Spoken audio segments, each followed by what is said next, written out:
ഷിനോജെ, കോട്ടയത്തു നിന്ന് അങ്ങ് നിലമ്പൂരിലേക്ക് പോയിട്ട് കുറേ ദിവസമായി, വിജയമൊക്കെ കഴിഞ്ഞു, ഇനി തിരിച്ചു പോരാനുള്ള സമയമാണ്. പക്ഷേ ഇത്രയും ദിവസങ്ങൾ നിന്നതിൽ നിന്ന് നിങ്ങൾ ഉദ്ദേശിച്ച നിലയിലേക്കുള്ള, അല്ലെങ്കിൽ നിങ്ങൾ കണ്ടറിഞ്ഞ നിലയിലേക്കുള്ള ഫലം ഏകദേശം എത്തുന്നു അല്ലേ? കാരണം UDF-ന് വിജയമുണ്ടാകുമെന്ന് ഉറപ്പായിരുന്നു. അത് ഇത്രയും 10,000-ലേറെ ഭൂരിപക്ഷം എന്നൊക്കെ പലപ്പോഴും നമ്മുടെ പല റിപ്പോർട്ടർമാരും അത് പലപ്പോഴും സൂചിപ്പിച്ചാണ്.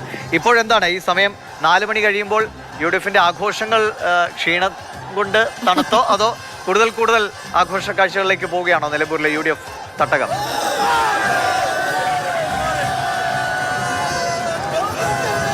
ദിവിഷെ, നിലമ്പൂർ ടൗണിലാണ് ഞാൻ നിൽക്കുന്നത്. ഇവിടെ ഒരു വലിയ മഴ പെയ്ത് കഴിഞ്ഞതിൻ്റെ ഒരു അവസ്ഥ ആ നിലയിൽ തന്നെ പറയേണ്ടി വരും. കാരണം നമ്മൾ കണ്ടതാണ് 1 മണിക്കൂർ മുൻപ് നിലമ്പൂർ ടൗണിൻ്റെ അവസ്ഥ എന്ന് പറയുന്നത് മണ്ണ് വാരിയിട്ടാൽ നിലത്ത് വീഴില്ല. ആ രീതിയിലായിരുന്നു UDF പ്രവർത്തകരുടെ പങ്കാളിത്തം എന്ന് പറയുന്നത്, ഈ വിജയാഘോഷം എന്ന് പറയുന്നത്. പ്രത്യേകിച്ച് മലബാറിലെ മേഖലകളിൽ നിന്നുള്ള പല UDF പ്രവർത്തകരും, ആ എല്ലാ UDF പ്രവർത്തകരും നിലമ്പൂരിലേക്ക് എത്തുന്നു. അവിടെ വലിയ ആഘോഷമായി മാറ്റുന്നു.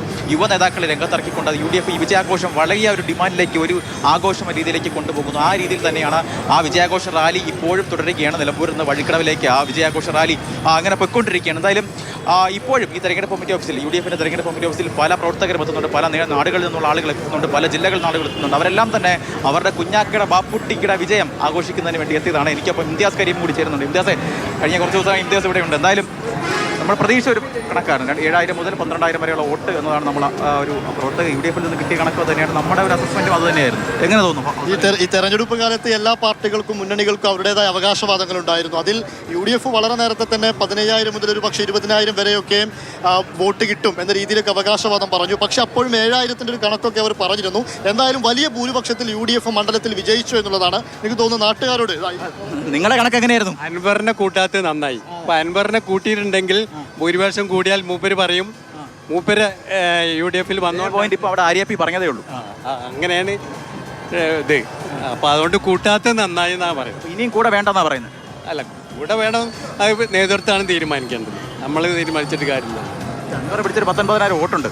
അത് LDF-എന്നും UDF-എന്നും പിടിച്ചിട്ടുണ്ടാവുമെന്നാണ് ഞാൻ വിചാരിക്കുന്നത്. എൻ്റെ ഒരു അഭിപ്രായം. ഞാനിവിടെ വേണ്ട. അടിപൊളി മത്സരമായിരുന്നു ഇപ്രാവശ്യം. ആര്യാടൻ മുഹമ്മദിന് ശേഷം മകൻ വാപ്പുട്ടി, പിന്നെ നിലമ്പൂർ ഇതൊരു സെമി ഫൈനൽ പോരാട്ടമായിരുന്നു. വരുന്ന 2026 ഇലക്ഷനിൽ ഇപ്പോൾ UDF ഫൈനലിലെത്തി നിൽക്കുകയാണ്. ഇനി 26 ഇലക്ഷൻ മാത്രമേ ബാക്കിയുള്ളൂ. ഏതായാലും UDF-ൻ്റെയും പിന്നെ കോൺഗ്രസ്, ലീഗ് എല്ലാവരെയും ഒരു ഐക്യത്തോടെയുള്ള ഒരു ഇലക്ഷൻ. ഞാൻ വളാഞ്ചേരി വാപ്പുട്ടിയുടെ വിജയം ആഘോഷിച്ചു. തീർച്ചയായും പായസം കുടിച്ചു, ലഡു കഴിച്ചു, എല്ലാം കഴിച്ചു. നമ്മൾ തൃപ്തരായി എന്നറിഞ്ഞില്ല. അതേമാതിരി നമുക്ക് ഇഷ്ടപ്പെട്ടു. അതാണ് പറയുന്നത്. ഇഷ്ടപ്പെട്ടു? പാപ്പുട്ടിയെ ഇഷ്ടപ്പെട്ടു. അല്ല, കോൺഗ്രസ് UDF-ന്റെ മൊത്തം ആഹ്ലാദമാണ്. അടിച്ചു പൊളിച്ചു.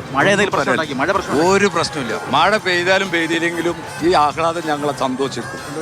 അതാണ് നമ്മൾ പറയാനുള്ളത്. മൂപ്പര് പറഞ്ഞതിന് പറയാനുള്ളത്. നേരത്തെ 100% ഉറപ്പിച്ചു. ടിക്കറ്റ് ഒക്കെ ഞങ്ങൾ എല്ലാ പരിപാടിയും മാറ്റിച്ചിട്ട് ഇങ്ങോട്ട് പോകാനുള്ള എല്ലാ തയ്യാറെടുപ്പിലായിരുന്നു. ആത്മവിശ്വാസത്തിന് കാര്യം എന്തായിരുന്നു? കാരണം PV അൻവർ മത്സരിക്കുന്നു, അപ്പുറത്ത് സ്വരാജ് പോലെ ഒരു സ്ഥാനാർത്ഥിയുണ്ട്. അപ്പുറത്ത് നിൽക്കുന്നത് ഷൗക്കത്തല്ലേ, എന്തായാലും ജയിക്കുന്നതിന് ഒറ്റക്കെട്ടായിട്ടുള്ള പ്രവർത്തനമാണ്. അതാണ് ഈ പറയാനുള്ളത്. UDF-ന്റെ ഒറ്റക്കെട്ടായുള്ള പ്രവർത്തനമാണ് നമ്മളിവിടെ കാണാൻ കഴിഞ്ഞത്. അനവറില്ലാതെ സഹായിച്ചിട്ട് UDF ഒറ്റക്കെട്ടില് നിന്ന അനവർ നിൽക്കുകയാണെങ്കിൽ അനവറിന്റെ വിജയമാണ്. നിങ്ങൾ ചാനലുകാരോ മൊത്തം പറയുള്ളൂ. ഇത് അനവറില്ലാതെ കിട്ടിയ ഇതാണ് ഞങ്ങൾക്ക് UDF. അപ്പൊ അതിന് അൻവർ വേണ്ട. തീരുമാനം അതാണ് ഞങ്ങൾക്ക്. അതുപോലെ തന്നെ പാലക്കാട് തങ്ങൾ ഒരു കാര്യം പറഞ്ഞാല് UDF ഒറ്റക്കെട്ടായിട്ട് നിന്ന വിജയത് അൻവറിന്റെ സഹായം ഇല്ലാതെ കിട്ടിയല്ലത്, കിട്ടില്ല. അപ്പൊ അൻവർ ഞങ്ങൾക്ക് ആവശ്യമില്ല. ഒരു വോട്ട് കുറഞ്ഞാൽ അത് മലപ്പുറം ജില്ലയിലെ മുസ്ലിം ലീഗിന്റെ പേരിലായിരിക്കും വരിക. അതുകൊണ്ട് ഞങ്ങൾ ഒറ്റക്കെട്ടായി പ്രവർത്തിക്കും. ലീഗ് പ്രവർത്തകരാ? അതെ.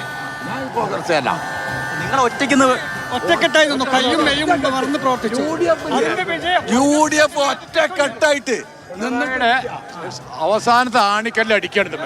ഷോപ്പെട്ടിയിലേക്കുള്ള ആദ്യത്തെ ആണിക്കല്ല് നിലമ്പൂരിൽ നിന്ന് തുടങ്ങി വെച്ചു. ഇനി അടുത്ത നിയമസഭാ തെരഞ്ഞെടുപ്പിൽ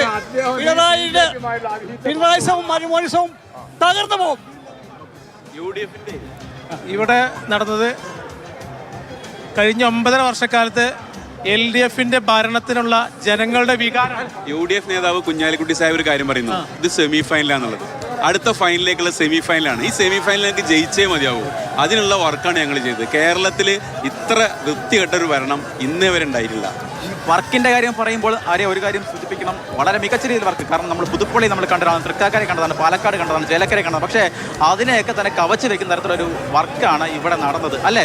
ആ രീതിയിൽ ഒരു മികച്ച വർക്ക്. കാരണം UDF സംഘടനാ സംവിധാനം മുഴുവൻ ഇവിടെ കേന്ദ്രീകരിച്ചു ആ രീതിയിൽ വർക്ക് നടത്തുന്നു. തീർച്ചയായിട്ടും മുസ്ലിം ലീഗിനെയാണ് നമുക്ക് എടുത്തു പറയേണ്ടത്. മുസ്ലിം ലീഗ് ബൂത്ത് തലങ്ങളിലടക്കം ഓരോരുത്തരെയും കണ്ട് ഇവിടുത്തെ നേതാക്കളെ, പ്രാദേശിക നേതാക്കളെ ഒക്കെ കണ്ട് ലീഗ് നന്നായി പണിയെടുത്തു എന്ന് നമുക്ക് നിസ്സംശയം പറയാം. കോൺഗ്രസ് നേതാക്കൾ പോലും ലീഗിന്റെ പ്രവർത്തനത്തെക്കുറിച്ച് പറഞ്ഞതാണ്. ആ രീതിയിൽ UDF ഭാഗത്ത് നിന്ന് മികച്ചൊരു പരിശ്രമം ഉണ്ടായിട്ടുണ്ട്. അതോടൊപ്പം തന്നെ എടുത്തു പറയേണ്ട ഒരു കാര്യം, ലീഗിന് സാധ്യതയില്ലാത്ത, സ്വാധീനമില്ല എന്ന് കരുതിയ LDF പഞ്ചായത്തുകൾ പോലും UDF മികച്ച ലീഡ് നേടി, മികച്ച വിജയം നേടി എന്നുള്ളതാണ്. ലീഗിനെ മാത്രം പറഞ്ഞാൽ പോരാ, VD സതീശൻ എന്ന് പറഞ്ഞ ഇലക്ഷൻ മാസ്റ്റർ നമ്മൾ എടുത്തു പറയണം.